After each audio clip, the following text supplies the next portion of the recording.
Oregon विश्वविद्यालय के पुरातत्वविदों की एक टीम ने दक्षिणी ओरेगन में उत्तरी अमेरिका के सबसे पुराने मानव आबादी वाले स्थलों में से एक की खोज की है।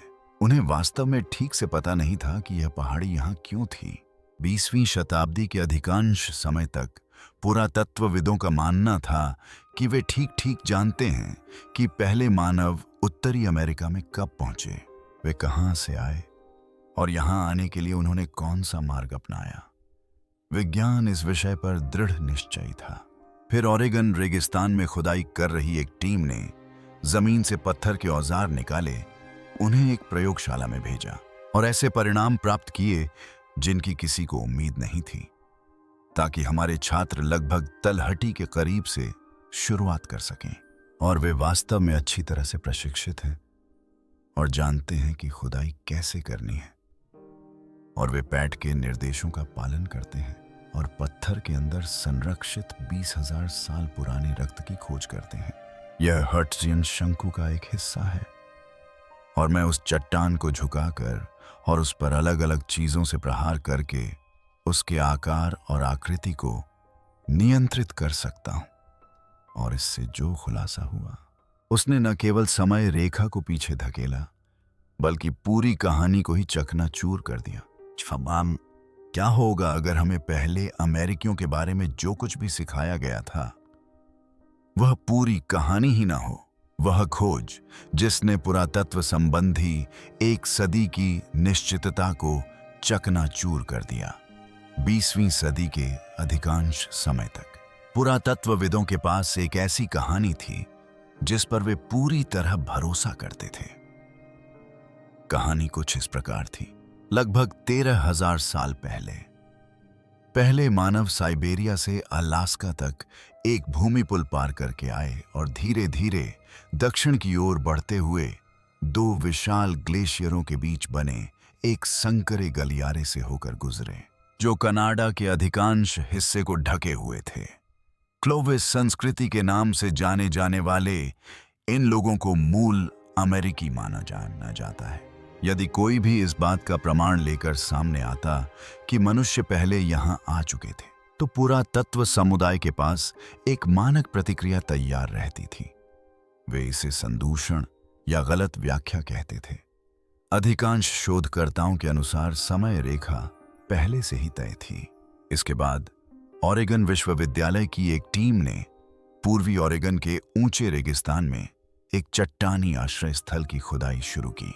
फिर मैंने किनारे के ऊपरी हिस्से में भी थोड़ी खुदाई की और मुझे भाले की नोकों के कई टुकड़े मिले जो संभवतः 8,000 साल या उससे भी पुराने हैं। और स्थापित समय रेखा धीरे धीरे टूटने लगी। इस स्थल को रिम रॉक ड्रॉ रॉक शेल्टर कहा गया। किसी को भी इससे कोई विवादित परिणाम निकलने की उम्मीद नहीं थी। टीम इतिहास को फिर से लिखने के लिए वहां नहीं गई थी। उनके मूल लक्ष्य मामूली थे। अपने जीवन काल में शायद उन्हें जितने भी जटिल और कठिन हालात देखने को मिलेंगे, उनमें सर्वश्रेष्ठ पुरातत्वीय शोध करना। वे हिमयुग के जानवरों के अवशेषों का अध्ययन करना चाहते थे और यह पता लगाना चाहते थे कि हजारों वर्षों में स्थानीय पर्यावरण में किस प्रकार परिवर्तन आया है। ब्यूरो ऑफ लैंड मैनेजमेंट के पुरातत्वविद, जिन्होंने उस जिले में 21 वर्षों तक काम किया था, उनके साथ घटना स्थल पर मौजूद थे। यह इलाके के एक शांत, काफी हद तक उपेक्षित कोने में किया जाने वाला नियमित क्षेत्र कार्य था। उस स्थल के बारे में कुछ भी ऐसा नहीं था जिससे यह अंदाजा लगाया जा सके कि यह अमेरिकी इतिहास की सबसे महत्वपूर्ण पुरातात्विक खोजों में से एक बनने जा रहा है। शोधकर्ताओं ने जमीन से पत्थर के औजार और जानवरों की हड्डियां निकाली जो अपने आप में सामान्य थीं। लेकिन जब प्रयोगशाला के परिणाम आए तो सब लोग चुप हो गए। औजारों पर खून लगा हुआ था। इतना पुराना खून तो होना ही नहीं चाहिए। यह लगभग कभी भी सुरक्षित नहीं रहता, लेकिन वहां खून मौजूद था। तलछट की परत की आयु निर्धारित करने के लिए उन्होंने ऑप्टिकली स्टिमुलेटेड ल्यूमिनेसेंस नामक विधि का प्रयोग किया। सरल शब्दों में इसका अर्थ यह है कुछ खनिज कण जब मिट्टी में दब जाते हैं तो प्रकाश को अवशोषित करना बंद कर देते हैं। वे मूलतः अपनी जगह पर जम जाते हैं। वैज्ञानिक यह सटीक रूप से माप सकते हैं कि वे कण कितने समय से अंधेरे में पड़े हैं, जिससे आपको यह पता चलता है कि पृथ्वी की वह परत आखिरी बार सतह के संपर्क में कब आई थी। उस अध्ययन से पता चला कि वह लगभग 20,000 वर्ष पुराना है और उस परत के भीतर जानबूझकर तेज किए गए किनारों वाले पत्थर के औजार और कटे हुए निशानों से ढकी जानवरों की हड्डियां दबी हुई थीं। क्या हम चट्टानी आश्रय में मिले कई औजारों में से एक पर मौजूद पशु प्रोटीन की बात कर रहे हैं? इन औजारों का उपयोग कई उद्देश्यों के लिए किया जाता था। ये शिकारियों द्वारा छोड़े गए औजारों जैसे नहीं थे, बल्कि किसी व्यक्ति द्वारा व्यवस्थित रूप से मांस निकालने और शव से खाल उतारने के लिए किए गए साफ कोणीय प्रहार थे। क्लोविस मॉडल के अनुसार इस महाद्वीप पर पहले मानव के कदम रखने से 7,000 साल पहले ही लोग उस स्थान पर शिकार कर रहे थे और शिकार किए गए जानवरों का प्रसंस्करण कर रहे थे। यह कोई मामूली संशोधन नहीं है, यह तो पूरी कहानी की बुनियाद ही है जो आपके पैरों तले धराशायी हो रही है। लेकिन असली हैरानी तब हुई जब पुरातत्वविदों को एहसास हुआ कि जमीन खुद ही मानव गतिविधि का एक सुव्यवस्थित रिकॉर्ड संरक्षित कर रही है, जो अतीत में किसी के भी अनुमान से कहीं अधिक गहरा है। जब टीम ने रिमरॉक ड्रॉ में तलछट की छानबीन शुरू की तो एक बात तुरंत सामने आई। परतें बिल्कुल अक्षुण्ण थीं, और यदि आप पुरातात्विक स्थलों के बारे में कुछ भी जानते हैं तो आपको पता होगा कि यह कितना दुर्लभ है। आमतौर पर पृथ्वी आपके विरुद्ध काम कर रही होती है। जमीन में बिल खोदने वाले जानवर जमीन के नीचे सुरंग बनाते हैं और एक युग की वस्तुओं को दूसरे युग में खींच लाते हैं।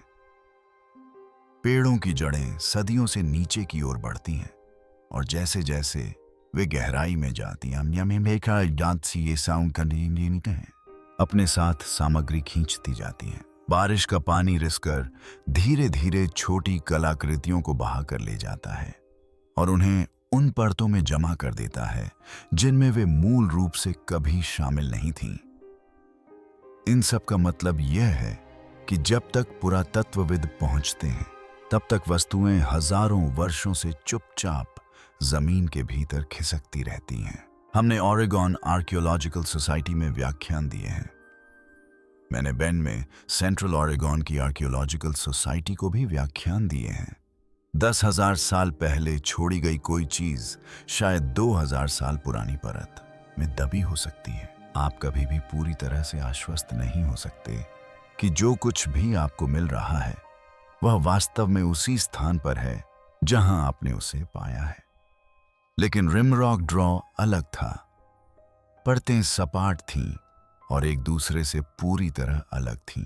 इसे इस तरह समझिए, जब भी लोग उस आश्रय में रहते थे वे कुछ न कुछ पीछे छोड़ जाते थे। आग की राख, कोयला, हड्डियों के टुकड़े, जैविक अपशिष्ट। समय के साथ वह सामग्री दबकर तलछट में एक अलग गहरे रंग की पट्टी के रूप में जमा हो गई। फिर जब वह आश्रय स्थल खाली हो गया और सदियों तक कोई वापस नहीं आया तो कुछ भी जमा नहीं हुआ। केवल हवा से उड़ने वाली धूल और रेगिस्तान की महीन रेत धीरे धीरे चट्टानी आश्रय स्थल के खुले हिस्से से अंदर आती रही और उसके नीचे की हर चीज पर पतली चादर की तरह जमती रही। कोई मानवीय गतिविधि नहीं, कोई जैविक पदार्थ नहीं, बस जैसे किसी जगह के पूरी तरह से वीरान हो जाने पर तलछट जमा होती है, वैसे ही जमा होती गई। इस प्रक्रिया से गहरे रंग की परत के ऊपर एक हल्की साफ परत बन गई। फिर लोग वापस आए और एक और गहरी परत बन गई। फिर वे चले गए। उसके ऊपर धूल और रेत की एक और हल्की परत जमा हो गई। रेगिस्तान में घूमते फिरते शायद आपको एक मिल जाए और फिर सतह पर आपको तने वाले नुकीले हिस्से भी मिल सकते हैं। लेकिन आपको नहीं पता कि कौन सा पहले है या कौन सा एक ही समय का है। यह स्पष्ट नहीं है। यह प्रक्रिया हजारों वर्षों तक दोहराई जाती रही।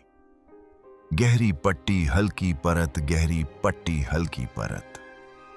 हर परत पिछली परत के ऊपर पूरी तरह से सील हो जाती थी। जैसे जैसे टीम खुदाई करती गई, पत्थर के औजार मिलते गए। वे आपस में मिले हुए नहीं थे, वे अपनी अपनी अलग अलग परतों में अलग अलग रखे हुए थे। हर एक औजार अपने समय के एक खास दौर से जुड़ा हुआ था। हाँ, हमने ढूंढ लिया। यही वह औजार था, वही नारंगी अगेट पत्थर का बहु औजार जिसे मैं लेदरमैन कहता हूं। जानवरों की खाल उतारने के लिए इस्तेमाल होने वाले हाथ से पकड़े जाने वाले खुरचनी जैसे औजार, मांस काटने के लिए चकमक पत्थर या ऑब्सीडियन से तराशे गए छोटे ताजे तेज ब्लेड। ये बुनियादी वस्तुएं थीं, लेकिन इनका अस्तित्व केवल इसलिए है क्योंकि किसी व्यक्ति ने बैठकर जानबूझकर इन्हें बनाया था। एक काली पट्टी के भीतर औजारों का एक समूह दिखाई देता था जो उस विशेष काल की राख और हड्डियों के टुकड़ों से घिरा होता था। फिर उसके ऊपर साफ तलछट की एक हल्की परत होती थी जो सदियों के खालीपन को दर्शाती थी। फिर एक और काली पट्टी होती थी और उसके भीतर एक बिल्कुल अलग युग के औजारों का एक और समूह होता था। यह ठीक वैसा ही पैटर्न था जैसा कि आप तब उम्मीद कर सकते हैं जब अलग अलग समूहों के लोग हजारों वर्षों तक एक ही आश्रय स्थल पर आते रहे हों और कभी एक दूसरे से न मिले हों। और सबूत भी ठीक इसी ओर इशारा कर रहे थे। यह वह जगह नहीं थी जहां एक समूह एक बार रुका, तूफान से बचने के लिए शरण ली और गायब हो गया। लोग पीढ़ी दर पीढ़ी यहां आते रहे। वे जानते थे कि यह जगह मौजूद, और वे यह भी जानते थे कि यहां बार बार आना क्यों सार्थक है। भूगोल को समझने के बाद कारण स्पष्ट हो जाता है। हिमयुग के दौरान उस चट्टानी आश्रय के आसपास की भूमि एक आर्द्र भूमि से सटी हुई थी। कठोर दुर्गम रेगिस्तान के बीच स्थिर जल एक असाधारण संसाधन था। जानवर दूर दूर से उस जल तक पहुंचने के लिए यात्रा करते थे, और जो लोग उस जल के बारे में जानते थे वे हजारों वर्षों तक लगातार भरोसेमंद तरीके से उनका अनुसरण करते रहे। लेकिन असली मोड़ तो अब भी आना बाकी था। तलछट में और गहराई तक जाने पर टीम ज्वालामुखी राख की एक परत के नीचे दबी हुई एक परत तक पहुंची। इसके नीचे जो कुछ दबा हुआ था वह उत्तरी अमेरिका में मानव आगमन की स्वीकृत कहानी को सबसे बड़ी चुनौती साबित हुआ। वह था हिमयुग का विशालकाय ऊंट।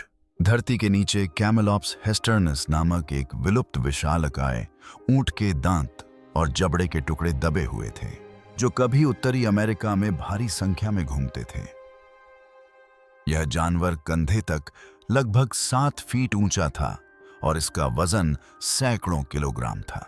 अरे तुम कर सकते हो पर तुम नहीं कर सकते, और एक ऊंट ऐसा कर सकता है, तो यह एक और अद्भुत विशेषता है। और यह पृथ्वी से हजारों वर्षों तक विलुप्त रहा था, इससे पहले कि किसी ने यहां इसकी खोज करने के बारे में सोचा। लेकिन शोधकर्ताओं को सबसे ज्यादा परेशान करने वाली बात हड्डियां नहीं थीं, बल्कि उनकी व्यवस्था थी। वे उस तरह से बिखरे हुए नहीं थे जैसे किसी जानवर की अकेले मृत्यु होने और खुले मैदान में सड़ने पर हड्डियां बिखर गिर जाती हैं। वे एक विशिष्ट, पहचानने योग्य पैटर्न में व्यवस्थित थे जो प्राचीन विश्व भर में मानव वध स्थलों पर दिखाई देता है। जब टीम ने उनका बारीकी से निरीक्षण किया तो उन्हें जोड़ों पर बार बार काटे जाने के, साइटे जाने के निशान मिले। यह विवरण महत्वपूर्ण है। जानवर के अंगों को अलग करते समय व्यक्ति सबसे पहले जोड़ों पर ही काम करता है, जहां वह संयोजी ऊतकों को काटकर अंगों को अलग करता है और मांस तक पहुंचता है। वे निशान जानवरों के दांतों से नहीं बने थे। वे सदियों से मौसम के प्रभाव या तलछट के दबाव से भी नहीं बने थे। वे बिल्कुल वैसे ही निशान थे जो पत्थर के औजारों से बनते हैं। किसी ने इस जानवर का शिकार किया, उसे मार गिराया और फिर शव के ऊपर खड़े होकर व्यवस्थित ढंग से उसके टुकड़े टुकड़े किए। इसका अर्थ समझने के लिए आपको उस दुनिया की कल्पना करनी होगी जिसमें वे लोग रहते थे। लगभग 20,000 साल पहले उत्तरी अमेरिका आज जैसा दिखता है उससे बिल्कुल अलग था। कनाडा का अधिकांश भाग हिमनदों से ढका हुआ था और महाद्वीप के उत्तरी भाग में लगभग 2 मील मोटी बर्फ की चादरें फैली हुई थीं। खुले मैदानों में मैमथ मैस्टोडॉन, विशालकाय स्लॉथ और ये प्राचीन ऊंट झुंडों में घूमते थे जो अब अस्तित्व में नहीं है। उन्हीं इलाकों में खूंखार भेड़िए शिकार करते थे। कृपाण दांत वाली बिल्लियां भी ऐसा ही करती थीं। दुनिया पहले से कहीं अधिक ठंडी, विचित्र और खतरनाक थी जिसका आज के समय में जीवित कोई भी प्राणी सही वर्णन नहीं कर सकता। और इन सब के बीच कहीं मानव शिकारियों के एक समूह ने एक विशाल ऊंट को मार डाला, उसे घसीटकर उस चट्टानी गुफा में ले आए और हाथ से पकड़े जाने वाले पत्थर के औजारों से उसकी हड्डियों से मांस निकाला। यहीं से कहानी को खारिज करना और भी मुश्किल हो जाता है। ये हड्डियां ज्वालामुखी की राख की एक परत के नीचे दबी हुई मिली, जिसका सीधा संबंध 15,600 साल से भी पहले हुए माउंट सेंट हेलेंस के एक जात विस्फोट से है। यहां बताया गया है कि यह क्यों महत्वपूर्ण है। जब कोई ज्वालामुखी फटता है तो राख धीरे धीरे नीचे नहीं रिसती, यह एक ही बार में गिरता है, एक ही घटना में अपने नीचे की हर चीज को ढक लेता है और फिर समय के साथ एक स्थायी सीलबंद परत में बदल जाता है। जब टीम ने ऊंट की हड्डियों के ठीक ऊपर राख को पूरी तरह से बरकरार, बिना किसी दरार या किसी भी तरह की गड़बड़ी के पाया, तो इसका मतलब एक ही बात थी। ज्वालामुखी विस्फोट होने से पहले ही वे हड्डियां जमीन में दबी हुई थीं, जिसका अर्थ है कि उस ऊंट का वध करने वाले लोग कम से कम 15,600 वर्ष पहले उत्तरी अमेरिका में रह रहे थे। क्लोविस प्रथम सिद्धांत के अनुसार पहले मानव 13,000 वर्ष पहले आए थे। यदि यह 2,600 वर्षों से अधिक का अंतराल है। ये पहले अमेरिकी नहीं थे, कोई पहले से ही यहां मौजूद था। क्लोविस मॉडल को न केवल चुनौती दी गई थी, बल्कि स्वयं पृथ्वी ने ही इसका खंडन कर दिया था। फिर ऊंट के दांत के इनेमल की रेडियो कार्बन डेटिंग की गई और उससे जो संख्या सामने आई वह लगभग 18,250 वर्ष पूर्व की थी। इस पर एक पल के लिए विचार करें। ओरेगॉन साइट से अब यह पता चल रहा था कि क्लोविस लोगों के आगमन से कम 5,000 साल पहले से ही मनुष्य प्रशांत उत्तर पश्चिम में पैदल चल रहे थे, शिकार कर रहे थे और जानवरों का प्रसंस्करण कर रहे थे। यह कोई मामूली संशोधन नहीं है, यह एक ऐसी खोज है जो विज्ञान के पूरे क्षेत्र को रोककर अपने द्वारा ज्ञात हर बात पर पुनर्विचार करने के लिए मजबूर कर देती है। फिर वह विवरण सामने आया जिसने इस खोज के पूरे स्वरूप को ही बदल दिया।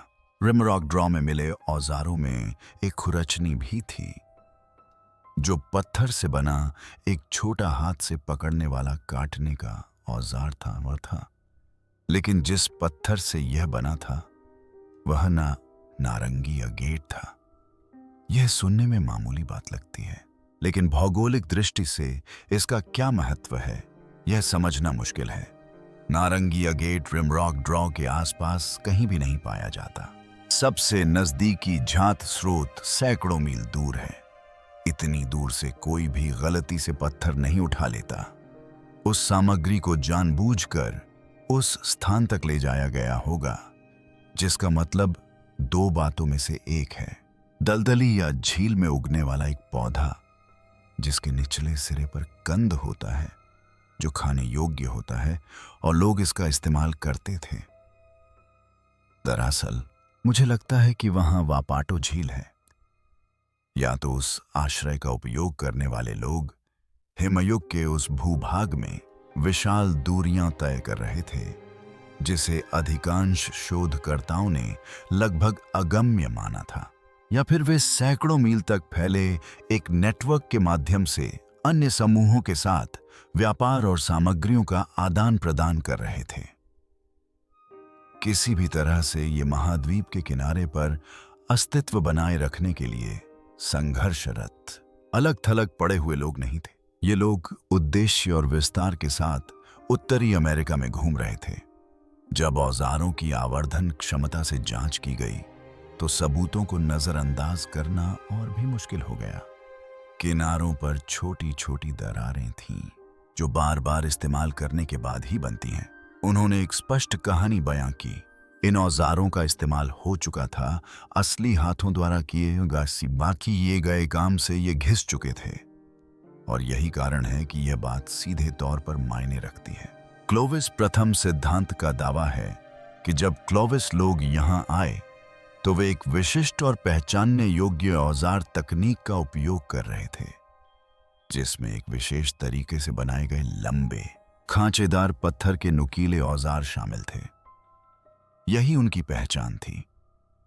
इसी से क्लोविस स्थल की पहचान की जाती थी।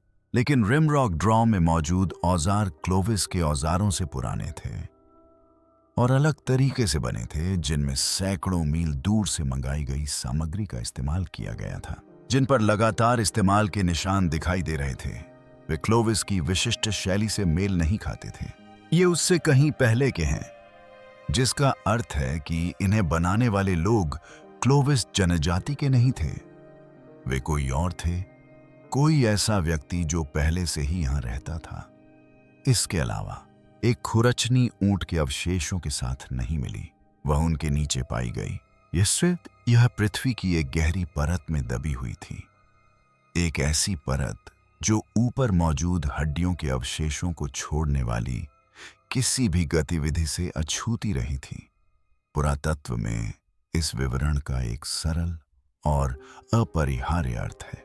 गहरी परतें पुरानी होती हैं। जमीन को हिलाए बिना उस क्रम को उलटना असंभव है, और उस परत में किसी भी प्रकार की गड़बड़ी के संकेत नहीं मिले। इसलिए निष्कर्ष अपने आप में स्पष्ट था। यदि ऊंट 18,250 वर्ष से अधिक पुराना है, तो उसके नीचे मिला औजार उससे भी पुराना होना चाहिए। यहीं से यह खोज एक ऐसी चीज में तब्दील हो गई जिसे समझाना कहीं अधिक कठिन था। साक्ष्य अब केवल इस क्षेत्र में प्रारंभिक मानव उपस्थिति का संकेत नहीं दे रहे थे। वे उस उपस्थिति को अपेक्षा से कहीं अधिक पीछे एक ऐसे समय में धकेल रहे थे जो स्थापित समय सीमाओं को चुनौती दे रहा था। जमीन ने उस क्रम को पूरी तरह से संरक्षित कर रखा था। परत दर परत, हर परत में कहानी का एक टुकड़ा समाहित था।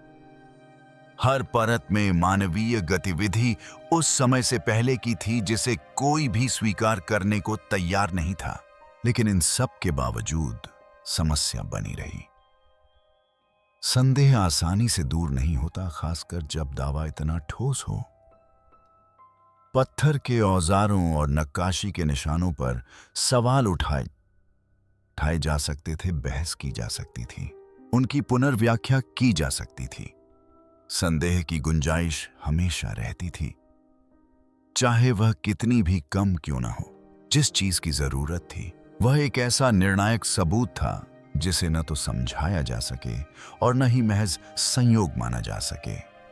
और यह खोज तब हुई जब टीम ने प्रोटीन अवशेषों का विश्लेषण शुरू किया। सूक्ष्मदर्शी रक्त साक्ष्य। प्रोटीन अवशेष विश्लेषण उस चीज पर निर्भर करता है जो भौतिक रूप से पदार्थ के भीतर फंसी होती है। यह विचार सरल है, लेकिन इसके निहितार्थ जटिल हैं। जब कोई पत्थर का औजार मांस को काटता है तो रक्त और ऊतक की थोड़ी मात्रा किनारे पर मौजूद सूक्ष्म दरारों में जमा हो जाती है। ये निशान यूं ही गायब नहीं हो जाते। अनुकूल परिस्थितियों में वे हजारों वर्षों तक वहीं बने रहते हैं। कम से कम यही उम्मीद थी। अगर उन औजारों के अंदर कुछ भी बचा होता तो वह पत्थर के भीतर गहराई में दबा होता, बाहरी दुनिया से सुरक्षित। लेकिन इसका मतलब यह भी था कि इस प्रक्रिया को अत्यंत सावधानी से करना होगा। किसी भी आधुनिक संदूषण से परिणाम नष्ट हो सकते थे या इससे भी बदतर गलत परिणाम उत्पन्न हो सकते थे। सफाई की प्रक्रिया सबसे पहले शुरू हुई और यह बहुत सावधानी पूर्वक की गई। हर सतह को ध्यान से साफ किया गया ताकि हाल के समय में औजारों पर जमी हुई कोई भी चीज हट जाए। लक्ष्य था वर्तमान को पूरी तरह से हटाना और केवल वही छोड़ना जो औजारों के अंतिम उपयोग के बाद से वहां मौजूद था। इसमें समय लगा, इसमें धैर्य की आवश्यकता थी, शॉर्टकट की कोई गुंजाइश नहीं थी। इसके बाद ही परीक्षण शुरू हुआ। शुरुआत में इसमें कुछ भी नाटकीय नहीं था। उन छोटी दरारों से सावधानी पूर्वक नमूने निकाले गए जहां कभी किनारे मांस से मिलते थे। काम शांत और नियंत्रित तरीके से चल रहा था, एक ऐसी प्रक्रिया जिसका महत्व तब तक प्रकट नहीं होता जब तक परिणाम सामने नहीं आ जाते, और जब परिणाम सामने आए तो सब कुछ बदल गया। ये प्रोटीन बाइसन एंटिक्वस से मेल खाते थे, जो एक विलुप्त प्रजाति है जो हजारों साल पहले विलुप्त होने से पहले हिमयुग के दौरान बड़ी संख्या में उत्तरी अमेरिका में घूमती थी। इस पहचान का महत्व इतना अधिक था कि इसे नजरअंदाज करना मुश्किल था। इसका मतलब यह था कि औजारों को केवल काटने के लिए ही नहीं बनाया गया था। उन्होंने एक असली जानवर को काटा था, एक ऐसा जानवर जो अब अस्तित्व में नहीं है, एक ऐसा जानवर जो वर्तमान से बहुत दूर एक दुनिया में रहता था और मर गया था। यह संबंध तुरंत और भी गहरा हो गया। अब साक्ष्य एक साथ कई स्तरों पर मौजूद थे। भूवैज्ञानिक परतों ने समय रेखा स्थापित की, पुरातात्विक संदर्भ ने औजारों और हड्डियों को एक साथ रखा, जैविक निशानों ने औजार और जानवर के बीच सीधे संपर्क की पुष्टि की। प्रत्येक साक्ष्य ने दूसरे का समर्थन किया और साथ मिलकर उन्होंने क्लोविस प्रथम सिद्धांत के पतन के बारे में संदेह की बहुत कम गुंजाइश छोड़ी। रिमरॉक ड्रॉ में एकत्रित साक्ष्य 18,000 वर्ष से भी अधिक पूर्व की मानवीय गतिविधि की ओर इशारा करते हैं। यही बात क्लोविस के पहले सिद्धांत को पूरी तरह से खारिज करने के लिए काफी थी। लेकिन पहली समस्या के नीचे एक दूसरी समस्या भी छिपी हुई थी जो उतनी ही नुकसानदायक थी। क्लोविस मॉडल ने न केवल यह दावा किया कि मनुष्य 13,000 साल पहले आए थे, बल्कि यह भी दावा किया कि वे एक विशिष्ट मार्ग से आए थे। इस सिद्धांत के अनुसार पहले लोग साइबेरिया से अलास्का में आए और फिर कनाडा के अधिकांश भाग को ढकने वाले दो विशाल हिमनदों के बीच बने एक संकरे बर्फ मुक्त गलियारे से होते हुए दक्षिण की ओर बढ़े। महाद्वीप के शेष भाग में जाने का यही एकमात्र प्रस्तावित मार्ग था। पूरा मॉडल इसी पर निर्भर था, लेकिन 18,000 साल पहले वह गलियारा मौजूद नहीं था। ग्लेशियर अभी तक इतना पीछे नहीं हटे थे कि वह गलियारा खुल सके। महाद्वीप का उत्तरी आधा भाग अभी भी हजारों मील तक फैली बर्फ की एक विशाल अटूट चादर के नीचे दबा हुआ था।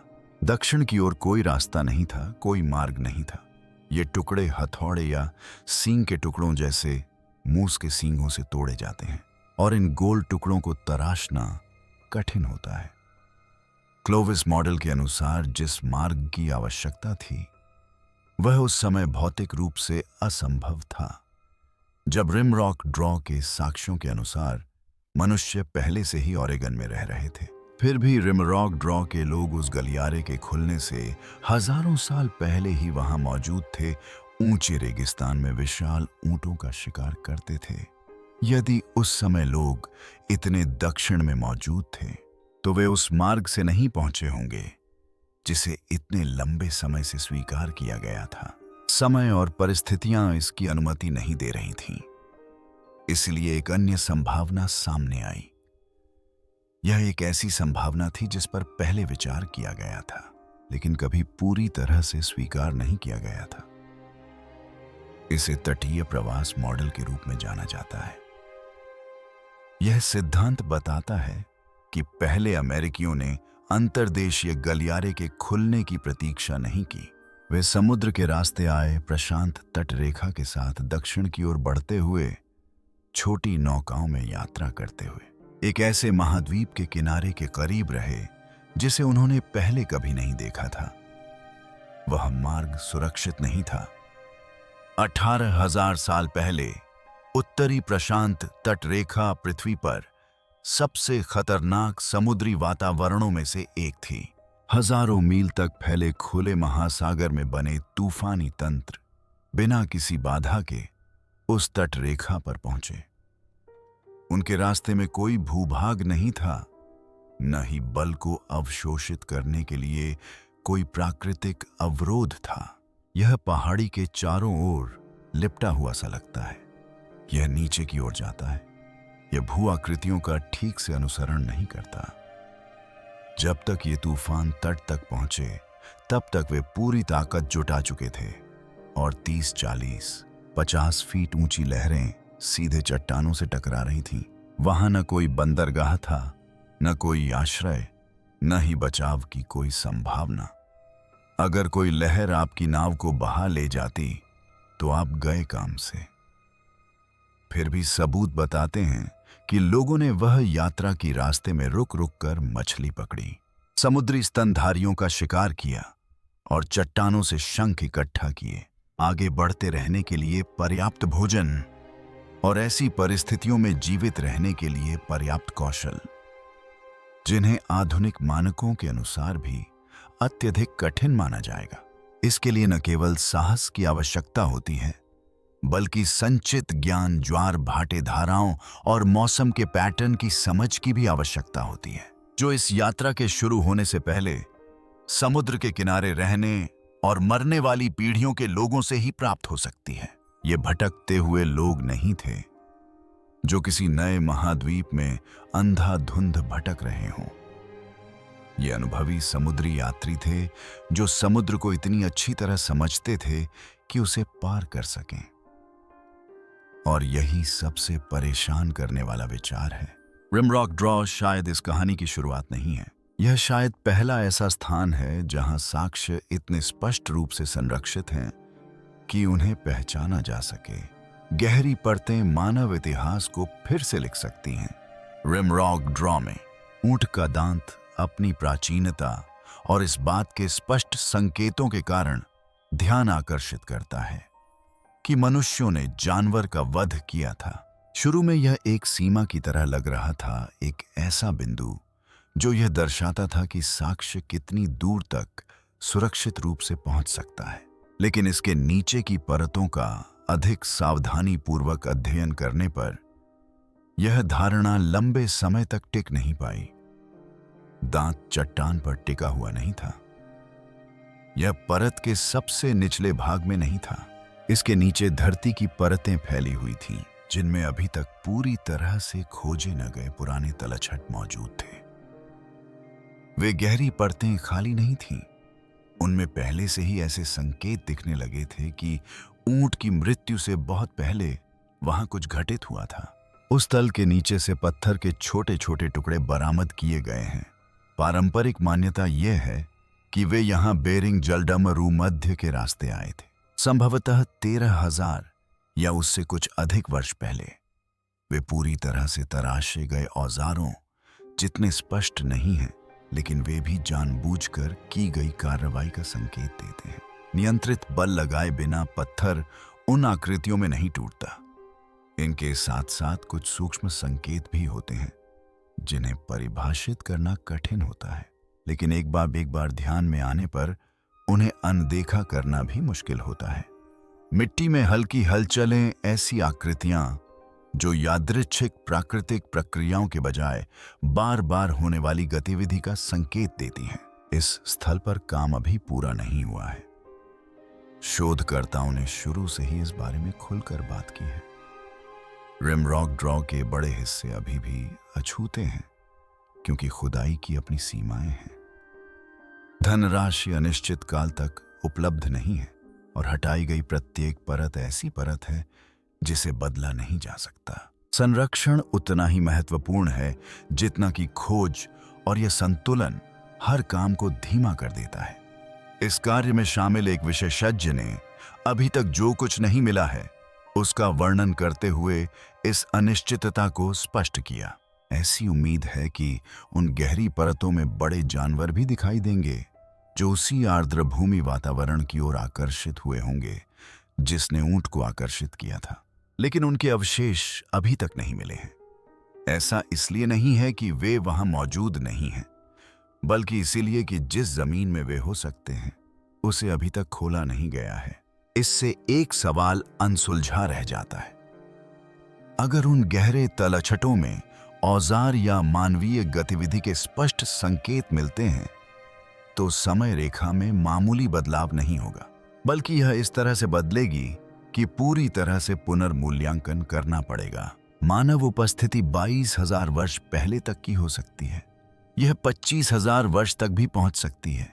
यह इससे भी पहले के उस काल तक जा सकती है जिस पर अमेरिका में मानव प्रवास के संबंध में शायद ही कभी विचार किया गया हो। कुछ वैज्ञानिकों ने पहले ही इस विचार का अनुसरण करना शुरू कर दिया है। वे अंतिम हिमयुग के चरम काल की ओर देख रहे हैं, जो लगभग 26,000 वर्ष पूर्व का समय था, जब बर्फ की चादरों ने उत्तरी महाद्वीपों के विशाल भागों को ढक लिया था और समुद्र का स्तर नाटकीय रूप से गिर गया था।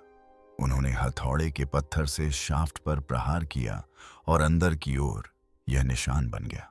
उस गिरावट से प्रशांत तट रेखा का अधिक हिस्सा उजागर हो गया होगा, जिससे संभवतः ऐसे मार्ग बने होंगे जो आज उसी रूप में मौजूद नहीं हैं।